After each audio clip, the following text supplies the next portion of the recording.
This brooding old mansion hides shocking secrets. See the mysteries of Colin's house unfold on Dark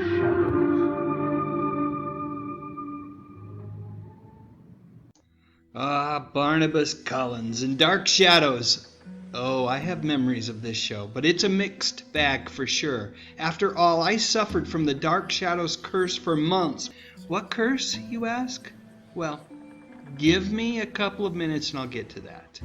Let me state for the record that I am not much of a soap opera guy. There was a point in the early 80s when I did jump on the General Hospital bandwagon, but I didn't stay on it for long. After all, I didn't want to put my man card in jeopardy. Still, Dark Shadows was different, especially when Collinwood's resident vampire, Barnabas Collins, played by the great Jonathan Frid, was introduced. I mean, come on, where else could you find a show on daytime television, not only with vampires, but witches, werewolves, and ghosts? Sadly, it's the ghostly apparitions on the show that ultimately resulted in my undoing, but more in just a minute. So truth be told, I kind of fell into Dark Shadows. I didn't watch it often. Instead, it was something that I'd watch with my mother when I was sick or pretending to be sick and staying home from school. I distinctly remember more than once her popping the top on 2 bottles of Coke and asking me if I wanted to watch the show with her. Inferred within the invitation was the unspoken agreement that I wouldn't report back to my dad what we'd watch.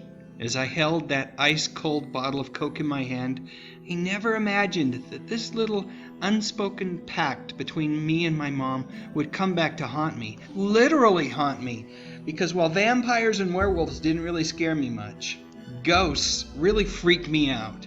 At that age, I routinely had nightmares about them, and to this day, I remember a dream about a ghost that seemed so real that, well, I'm still not certain that it was a dream. So I really can't remember the details of the episode, but I do remember that ghost. Of course, that led to a rather sleepless night, a night where I would find myself eventually sleeping on my parents' floor.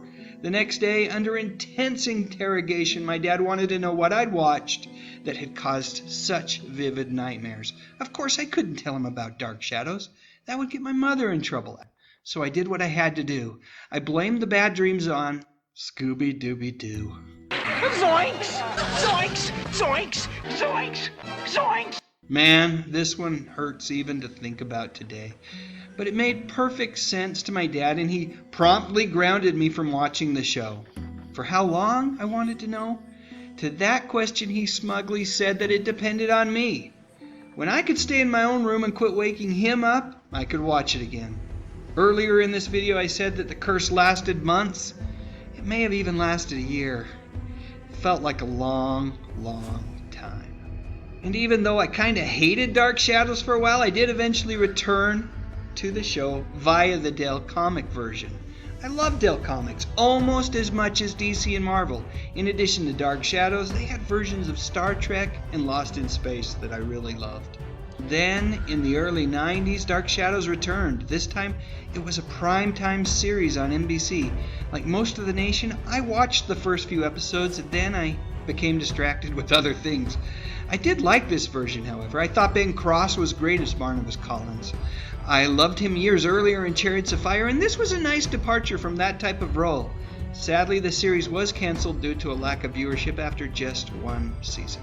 And the less said about the Tim Burton comedy starring Johnny Depp, the better. Hey, I'm a big fan of Burton's stuff, but this just didn't work, and as a result, it was a box office bomb. End of the day, Dark Shadows is a moment in time for me. It is forever ingrained in my mind, along with The First Man on the Moon and the Vietnam War, as an artifact of an era. And it was a special time with my mom. I still remember her sitting on the couch watching her daytime shows, folding clothes and sipping her bottle of Coke. It's a good memory, and I'm thankful for it and for her.